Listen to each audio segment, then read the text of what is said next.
benar dan tidak menimbulkan risiko. Yang ingin saya tanyakan, penggalian di sini yang maksudnya cara penggaliannya sehingga tidak menimbulkan risiko itu seperti apa? Sehingga tidak mengakibatkan di sini adanya hambatan untuk aliran air. Ya, terima kasih. Saya kembalikan ke ya. Jadi sekali lagi ya, Usri catat itu ya, nama dan isi pertanyaan ya. Jangan sampai lagi berulang-berulang ya. Jadi ini teknik penggalian supaya dia tidak merembes airnya ya. Tolong itu dicatat baik-baik sebelum saya persilakan untuk menjawab. Jadi pada tahapan penggaliannya, apakah menggunakan alat berat atau manual, bagaimana mengantisipasi itu elevasi untuk tidak merembes air. Oke, selanjutnya penanya kedua, silakan. Penanya dari Herianto tadi itu ya. Kalau tidak ada lagi, ya, tidak ada lagi, ya jadi dia pertanyaannya masuk pada tahap 2 ini, pengukuran dan proses penggalian tanah ya, pertanyaannya ini, poin 3 ini ya. Oke, kalau tidak langsung jawab dulu sambil kita menunggu yang lain. Silakan Usri, aktifkan mic-nya.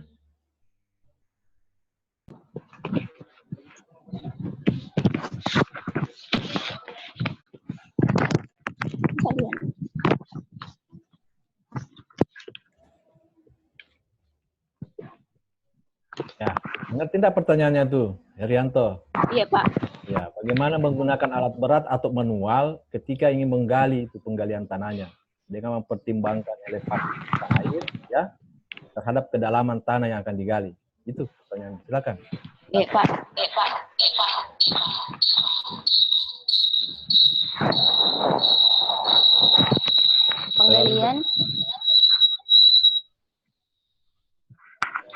Penggalian disesuaikan dengan medan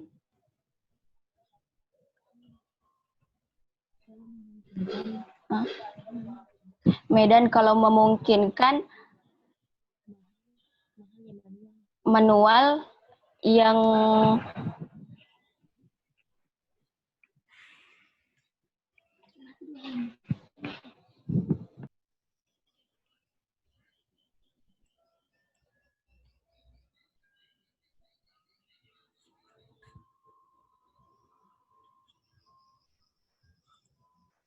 Suaranya, Sri. Suaranya. Diaktifkan mic-nya. Aktifkan dulu mic-nya. Ya.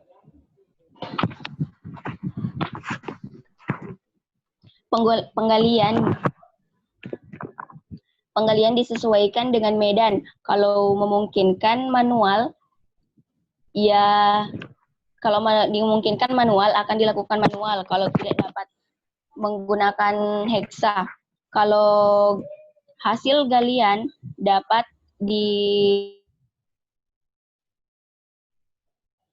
diangkat ke atas.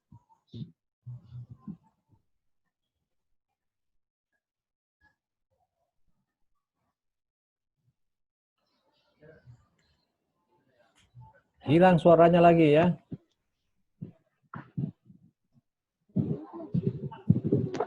Ya, jadi saya tambahkan ya, karena kendala teknis mungkin ya. Jadi Herianto ya, coba dilihat di gambar ini. Jadi, ya, mohon diperhatikan ini gambar ini ya. Coba. Jadi di sini terlihat bahwa elevasi surut terendah ya, ketika surut terendah itu ya, ini penggaliannya ini sedalam ini ya, 4 kali 2 ya, 80 cm ini kedalamannya dari mean sea level namanya. MSL itu artinya mean sea level, rata-rata muka air ya. Jadi dia ada sekitar ya 80 cm. Supaya dia kuat menopang ya dari sebagai pondasi. Nah itu, jadi teknik menggalinya ini ya, dia sisi sini ya, sisi kiri dan kanan digalikan tanggul. Nah ini pada saat surut terendah baru dia menggali. Jadi pada saat pasang tinggi itu yang menjadi kendala, harus dibuat bedengan di sini ya, penahan sementara ya. Nah, jadi begitu teknisnya nanti di lapangan, bahwa kalau kita sudah tahu elevasi mean sea level ya, permukaan laut airnya, maka mulailah kita menggali dengan memperhatikan gambar dimensi tadi ini, sehingga pada saat pasang tinggi dia airnya tidak merembes masuk ke dalam galian, apakah galian menggunakan eskavator maupun manual. Itu jawabannya untuk sementara ya, penegasan kembali ya. Saya kembalikan dulu, silakan.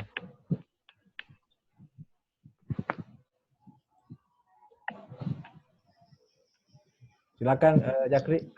Herianto, sorry. Iya, Pak. Herianto, Pak. Ya, silakan. Mungkin ada tambahan sedikit lagi, Pak. Begini Pak, maksudnya yang ingin saya ketahui cara penggaliannya itu baik secara manual maupun menggunakan ekskavator. Di sini caranya maksudnya bagaimana sehingga tidak menimbulkan resiko apabila tidak terdapat kesalahan dalam proses penggalian, maka saluran air tidak dapat mengalirkan air dengan baik. Nah itu Pak, maksudnya cara penggalian digali secara maksudnya langsung 80 cm atau secara bertahap atau bagaimana Pak? Ya, terima kasih. Oke, Usri, paham pertanyaannya Usri ya? Penggalian sebenarnya ingin tahu Pak. kaitannya potensi air masuk ke dalam galian ya. Silakan. Itu langsung digali, Pak. Langsung digali 80 cm. Ya. 80 cm.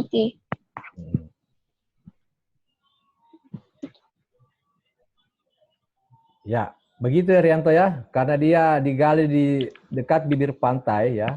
Jadi seperti yang digambarkan tadi di peta itu sangat dekat dengan pantai, bahkan berbatasan langsung dengan bibir pantai. Jadi dimensi dari penggalian itu, digambar ini untuk di lapangan proses penggaliannya itu mempertimbangkan kondisi pasang surut air, mempertimbangkan kedalaman yang akan digali dengan membuat semacam tanggul sementara dulu untuk ketika dia alat berat bekerja, limpasan air dari laut, ya limpasannya yang masuk ke tanggul itu ya,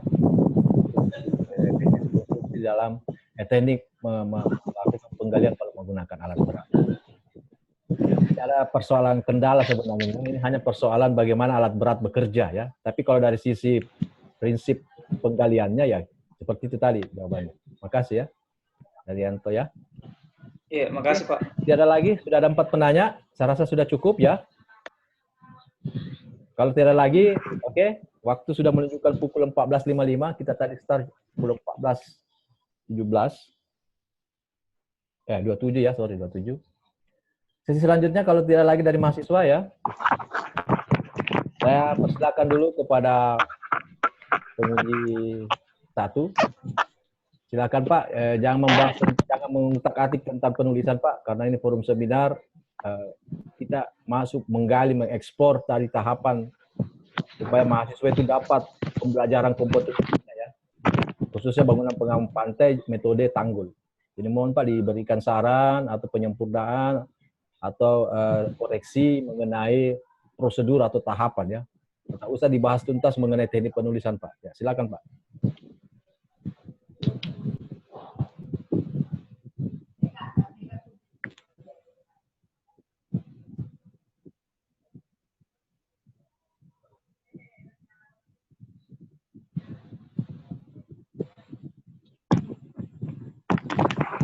Oke, saya ulangi ya Pak, saya ulangi ya. Jadi sebelum masuk sesi berikut, saya persilakan lagi kepada mahasiswa kalau tidak ada bertanya ya. Kita masuk ke sesi untuk dosen, ya. Untuk sesi dosen. Saya tentang salah satu bangunan pantai ya untuk memperbaiki atau melindungi pantai ya. Jadi kalau ada yang tanyakan tadi kenapa didirikan buis beton, ya saya kira dalam kuliah itu juga sudah dipaparkan juga jenis-jenis beton pada pengaman pantai. Salah satunya ada seawall ya, kemudian tanggul ya atau sidik ya,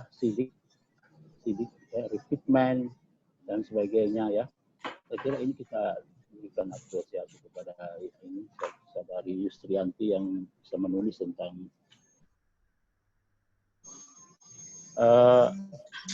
Ya, tadi yang ditanyakan kenapa digunakan buis beton, saya pikir ya salah satu alternatif ya, karena banyak juga jenis ada beberapa usaha untuk melindungi pantai, salah satunya ya mungkin yang ada yang disebut dengan soft struktur ya, ada yang disebut hard struktur ya. Kalau soft struktur mungkin yang selama ini yang digunakan hanya sementara seperti menggunakan patok-patok kayu, bambu, ya, atau karung yang berisi pasir, itu salah satu cara ya, metode untuk melindungi pantai ya. Kemudian yang dijelaskan Usri ini ya bagus ya, dengan alternatif menggunakan buis ya beton yang selama ini kita gunakan, yang selama ini kita kenal buis itu adalah gorong-gorong ya. Tapi bisa juga digunakan untuk melindungi, mengamankan pantai ya, dengan menyusun dalam bentuk trapesium tadi. Saya kira itu yang saya bisa paparkan Pak Dodi ya, sana pengetahuan terhadap teknikan ini. Yang saya bisa ya mungkin ini yang kita apresiasi juga. Kalau tulisan saya banyak sih, nanti saya kirimkan di ini perbaikan tugas saya, banyak ada beberapa kesalahan-kesalahan yang harus diperbaiki untuk mencapai tugas saya. Nanti saya kirim via daring ya, via ini WA-nya saja atau via Pak Dodi. Kalau menurut saran ya itu tadi bukan saran ya, tapi semacam tambahan bahwa buis beton itu ya bagus digunakan untuk salah satu alternatif untuk menggunakan pantai, karena bandingkan dengan menggunakan pasir ya, pasir yang soft struktur ya, atau patok-patok kayu, dengan menggunakan buis beton itu saya kira lebih menghemat ya. Dari segi teknis itu cukup bagus, karena di samping karena diisi dengan tortor juga, tentunya kuat juga ya. Ya, saya kira itu saya kembalikan ke Pak Dodi. Terima kasih. Ya, terima kasih Pak. Jadi mengenai teknik penulisan itu sudah dikoreksi, tidak usah dibahas di forum seminar ini, meskipun teknik penulisan itu bagian dari penilaian seminar. Ya, terima kasih Pak. Selanjutnya dengan hormat silakan Pak Sidik, silakan mengomentari mengenai teknik presentasi, teknik menjawab, kemudian tahapan di dalam pembuatan tanggul dengan konstruksi buis. Waktunya 10 menit maksimal Pak ya. Silakan. Baik Pak, terima kasih Pak Moderator. Assalamualaikum warahmatullahi wabarakatuh. Waalaikumsalam. Apa kabar Usrianti? Selamat Usrianti sudah seminar saya. Nah, menarik sekali apa yang dipresentasikan, dan ilmu baru ya. Saya juga baru mendengarkan, baru membaca. Ternyata buis itu bisa untuk tanggul. Nah, sebenarnya teknologi ini atau metode ini juga sudah dilakukan di beberapa konstruksi, seperti misalnya pada konstruksi fondasi jembatan ya, biasa diistilahkan sebagai fondasi sumuran. Metodenya persis sama ya, dengan membuat buis sumuran. Nah, ada beberapa hal yang ingin saya diskusikan atau memberi masukan. Yang pertama saya ingin menanyakan dulu ke Usrianti, apakah Usrianti mengikuti keseluruhan proses dari pekerjaan ini, atau paling tidak ada tahapan dari nol sampai dengan ada beberapa segmen itu sudah selesai pemasangan pengaman pantainya. Gimana Usrianti? Yang saya ikuti Pak, dari tahapan penggalian sampai dengan penyusunan buis sama pengisian material Pak.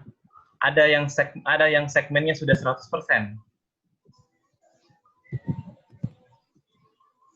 Penyusunan buisnya Pak. Oh, dia dikatakan 100% kalau sudah sampai dengan penyusunan buis. Berarti bisa dikatakan kamu tamat untuk metode ini ya, untuk pekerjaan ini. Nah, yang pertama yang ingin saya sampaikan sama dengan, saya perlihatkan filenya, izin untuk di-share. Sama dengan teman-temanmu juga, saya juga melihat masih butuh tambahan deskripsi ya tentang persiapan pekerjaan persiapan ini. Nah, khususnya sekaitan dengan topografi. Nah, deskripsikan di sini apa hasil dari pengukuran topografi yang dilakukan oleh kontraktor. Kamu ikut di kontraktor kan, bukan di konsultan? Bu Srianti di kontraktornya kan? Termute.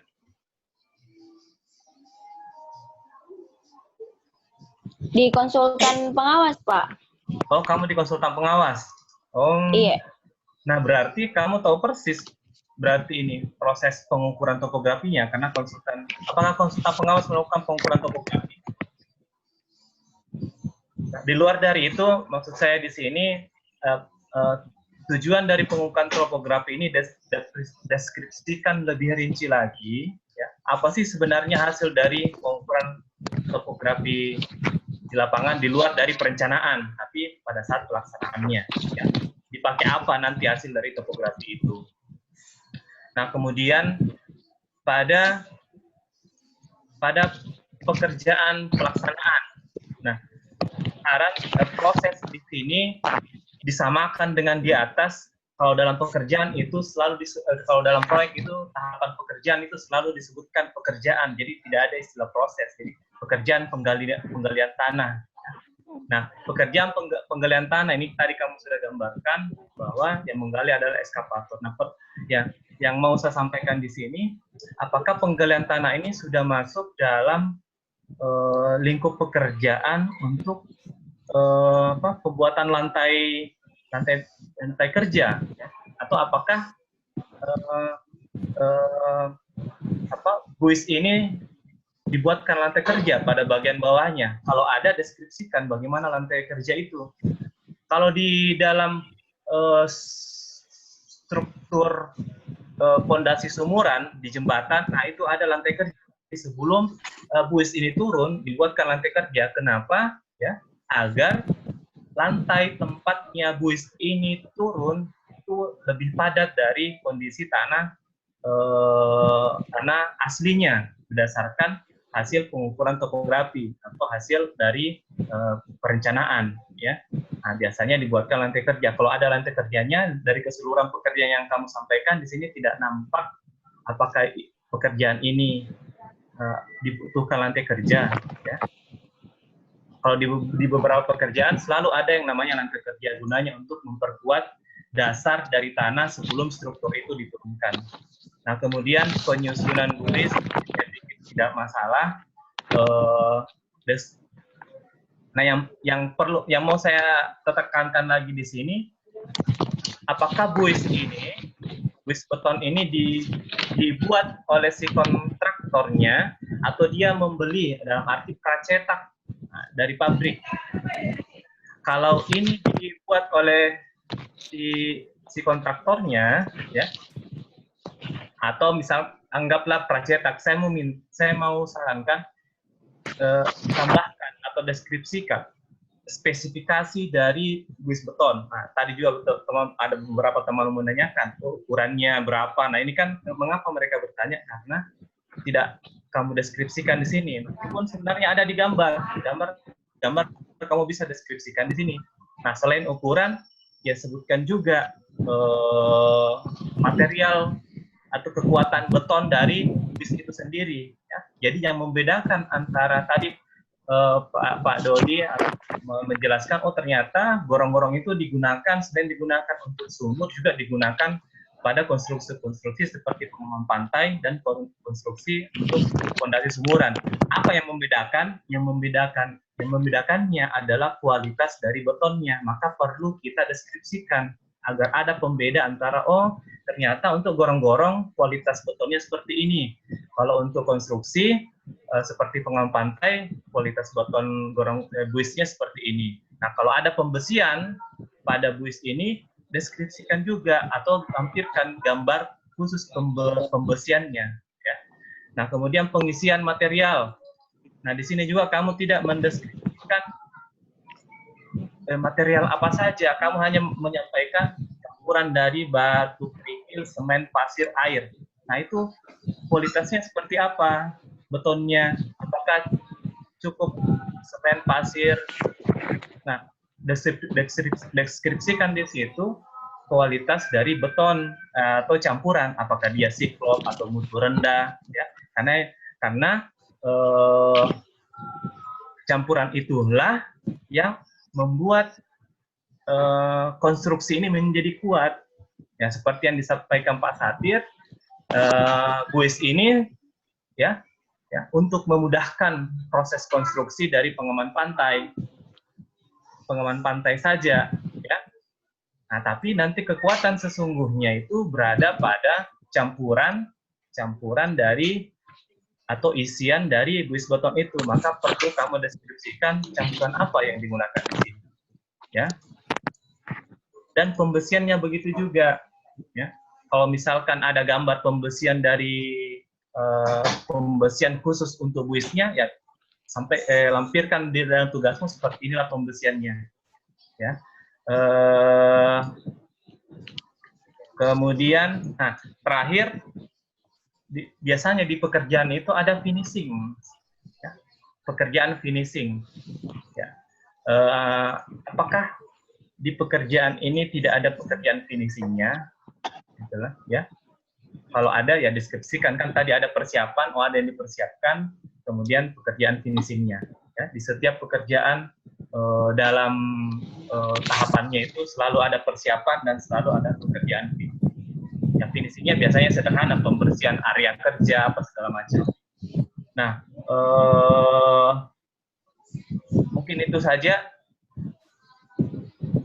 masukan dari saya, ya, berkaitan dengan tulisan dari Usrianti. Secara umum tulisannya sudah sepintas sudah menggambarkan bagaimana keseluruhan tahapan dari pekerjaan konstruksi buis beton sebagai pengaman pantai. Itu saja dari saya, Pak Moderator. Saya kembalikan. Terima kasih. Wassalamualaikum warahmatullahi wabarakatuh. Ya, terima kasih. Waalaikumsalam warahmatullahi wabarakatuh. Jadi waktu sudah menunjukkan pukul 15:11, data di start jam 15:10, sudah 1 jam. Mohon yang masih ada di room itu mengisi presensi, ya. Mengisi presensi. Untuk sesi selanjutnya mohon izin pembimbing 2 untuk bisa memberi semacam benang merah dari masukan dan penanya dari mahasiswa supaya tulisannya ini mendekati sempurna. Silakan Pak, waktunya 5 menit saja Pak. Silakan. Siap. Terima kasih Pak Moderator sekaligus membimbing satu. Yang pertama mungkin saya apresiasi terhadap peserta seminar hari ini dan begitupun dengan partisipannya, ya. Jadi saya melihatnya seminar ini sudah betul-betul seminar, ya. Artinya agak berbeda dengan seminar-seminar sebelumnya. Di mana pada seminar-seminar sebelumnya itu ya asal bertanya saja, ya. Nah, saya melihat di seminar ini memang sudah pertanyaan itu sudah bagus, ya, sudah fokus kepada fokus pada permasalahan. Nah, kemudian terima kasih juga saya ucapkan kepada Pak Satir dan Pak Sidik atas masukan dan sarannya. Jadi juga ada perlu mungkin saya tambahkan untuk adik-adik tadi yang bertanya, yang mempertanyakan mengenai kualitas buis, ya. Saya sependapat dengan Pak Sidik bahwa kualitas buis ini apakah dengan buisnya sendiri atau dengan sistem penulangannya itu tergantung dengan peruntukan daripada buis itu, ya. Ini juga kita harus apresiasi bahwa fungsi daripada bus ini sudah berkembang jauh lagi ya. Kalau kemarin cuma sebagai sumur, sekarang sudah bisa menjadi fungsi yang lainnya. Nah, tapi saya pikir tulisan ini lebih bagus lagi dikembangkan ini tulisan ini dengan perlakuan yang berbeda ya. Kalau tulisannya si Usri ini bus itu cuma diletakkan secara bersusun ya, tanpa ada ikatan yang lebih bagus. Kalau saya lihat yang tipe yang diusung si Usri ini, dia cuma berfungsi sebagai pengikat ya. Itu karena memang fungsinya untuk sebagai penghalang saja. Kalaupun nanti fungsinya akan lebih berat dari ini ya, tentu perlakuan akan diberikan akan lebih banyak ya. Mungkin seperti itu. Jadi untuk Usri saya kira harus persiapkan diri lagi lebih maksimal pada saat ujian ya, karena pada saat ujian nantinya itu tentu pertanyaannya akan lebih komprehensif lagi. Saya kira begitu Pak Dodi. Terima kasih. Ya, terima kasih ya. Jadi semua masukan tadi itu Sri dicatat, kemudian nanti disempurnakan sebelum maju ujian meja ya. Jadi sesi terakhir saya ini sebelum saya membacakan konklusi ya, dan semacam resume seminar. Yang pertama adalah dari sisi ketertiban keluar masuk di room itu sudah agak baik ya. Ada yang sudah japri saya mohon izin Pak ya, itu sudah betul. Jadi kita sudah menerapkan etika sepantasnya ya kalau kita mengikuti seminar. Itu yang komentar saya yang pertama. Kemudian yang kedua adalah suara-suara noise itu memang tidak terhindarkan ya, terutama presenter ya, karena presenter ini makin banyak gerak makin banyak noise ya. Karena dia menggunakan headset, itu sangat mengganggu itu ya.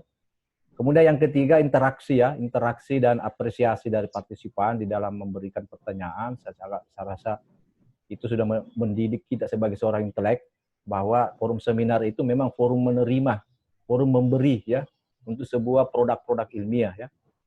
Itu yang berikut ya.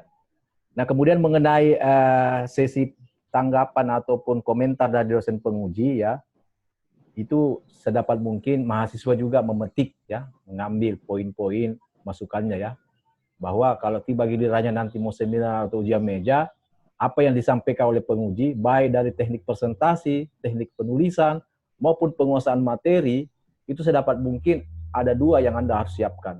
Pertama kerangka ya, kerangka dari tulisan Anda itu Anda harus tahu kerangkanya sesuai pedoman. Yang kedua Anda menguasai apa yang Anda tulis. Karena nanti di forum ujian meja, kita akan menanyakan apa yang Anda tulis. Kalau Anda tidak paham, ya itulah gunanya pembimbing ya. Nah itu poin-poin pertanyaannya.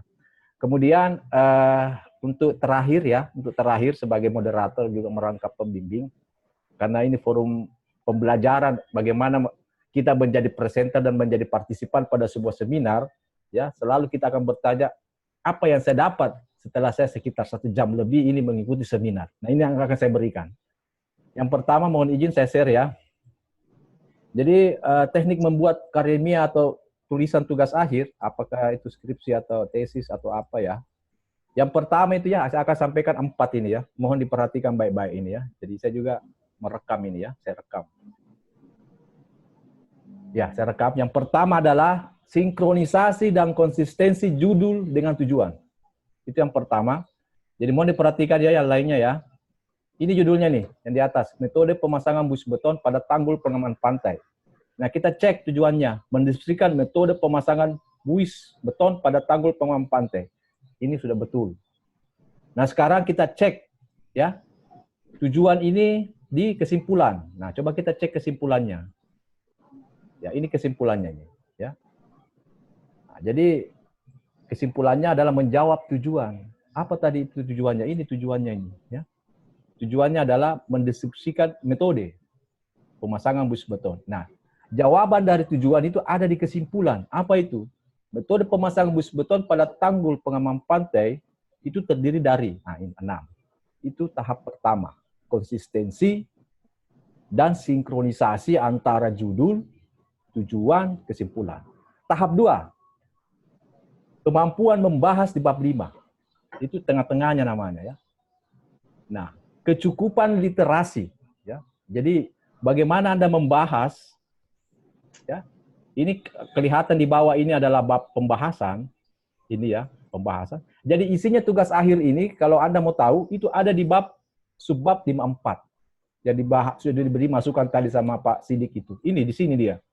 Jadi ada 6 tahapan ini ya, pekerjaan ini sampai pada proses pemasangan. Jadi mungkin masukannya adalah proses finishing harus masuk. Terima kasih Pak Sidik ya. Kemudian setelah ini kecukupannya memadai membahas, dilihat lagi literasinya. Ini di bab 2. Ya, yang di sebelah atas ini adalah literasi namanya ya. Dasar untuk membahas ya. Ada pembanding atau ada rujukan, referensi dari hasil mengutip. Itu yang kedua, yang ketiga ya. Jadi yang pertama tadi konsistensi judul, yang kedua adalah ruang lingkup membahas, yang ketiga adalah kecukupan literasi sebagai dasar untuk membahas. Jadi kita cocokkan saja. Kalau di sini dia tahapannya ada 5, maka sedapat mungkin ya tinjauan pustaka itu berisi tentang metode-metode itu. Semua yang dibahas itu ada dasarnya, ada pembandingnya. Itu yang ketiga. Yang pertama, konsistensi judul sampai kesimpulan. Kedua, kecukupan bab 4 di dalam membahas kesimpulan tadi. Ya. Yang ketiga, kecukupan literasi yang ada kaitannya dengan topik, judul, atau yang dibahas. Yang keempat adalah kemampuan memunculkan di daftar pustaka. Jadi yang daftar pustaka tadi yang ada di tinjauan pustaka ini di cross check sumbernya, judulnya, ya. Jadi kalau Anda misalnya menulis Dipo Husodo dalam Jayat, maka harus di cross check di daftar pustaka Jayat. Nah ini. Nah itulah tips yang saya bisa berikan. Ada 4 ya, judul, kemudian pembahasan, kemudian literasi, kemudian daftar pustaka. Baik skripsi, baik tesis, baik disertasi, kalau ini Anda pahami, maka tinggal Anda perdalam pedoman dan duduk manis di laptop. Apalagi zaman sekarang IT ya, apapun yang Anda cari di Mr. Google langsung muncul. Nah itu ya, itu yang saya mau share kepada teman-teman partisipan ya, bahwa kalau tiba gilirannya nanti, kalau Anda sudah tahu, nah yang terakhir yang Anda harus siapkan sebelum maju jam meja adalah, ya, copy paste boleh, mengambil sesuatu dan memunculkan sumbernya boleh, tetapi ingat, Anda harus paham dan kuasai yang Anda tulis. Itu kuncinya itu ya, termasuk pada forum seminar, apalagi ujian meja. Jadi boleh Anda copy paste, boleh ada inovasi, modifikasi sedikit teori ataupun pendapat, tetapi Anda paham apa yang Anda tulis itu ya. Karena penguji, pembimbing akan menanyakan apa yang Anda tulis, bukan apa yang Anda tahu, ya. Demikianlah ya, jadi waktu sudah menuju ke 15.21, kurang lebih kita lewat lagi 10 menit ya. 10 menit seminarnya. Jadi sesi terakhir adalah penutupan. Jadi sebelum ditutup, masih ada presensi yang Anda bisa isi ya.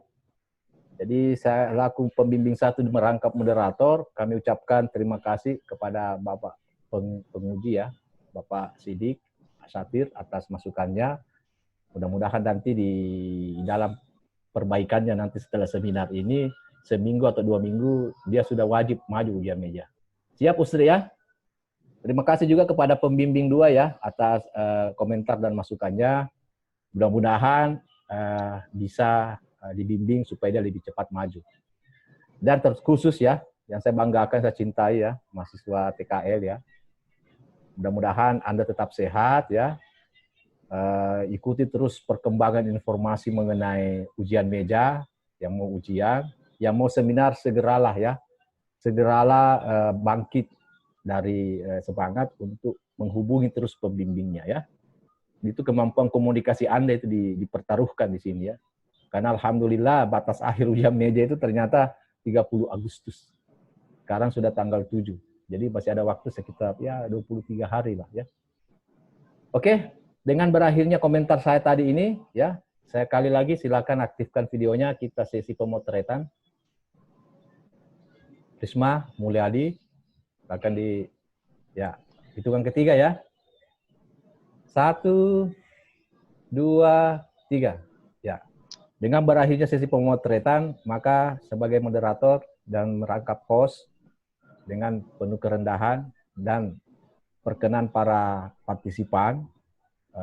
Jangan lupa Pak, nilainya ini, nilai seminarnya bisa nanti dikirim lewat Japri ya. Dengan perkenan para partisipan sekalian dan memohon ridha Allah Subhanahu wa taala, sebelum saya tutup, kita beri aplaus secara virtual dulu kepada Usri ya, secara virtual. Oke, terima kasih. Dengan mengucapkan hamdalah ya, sidang atau seminar tugas akhir atas nama Usriyanti, saya nyatakan ditutup dengan mengucapkan hamdalah. Alhamdulillahirabbil alamin. Demikian rangkaian seminar ini, mudah-mudahan manfaatnya. Jangan lupa isi presensi, kemudian cek email. Itulah bentuk apresiasi dari Komisi Pembimbing Panitia terhadap kesediaan waktunya mengikuti sampai tuntas. Lebih dan kurangnya mohon dimaafkan. Wabillahi taufiq wal hidayah. Wassalamualaikum warahmatullahi wabarakatuh. Sampai jumpa pada seminar berikut. Bye. Waalaikumsalam.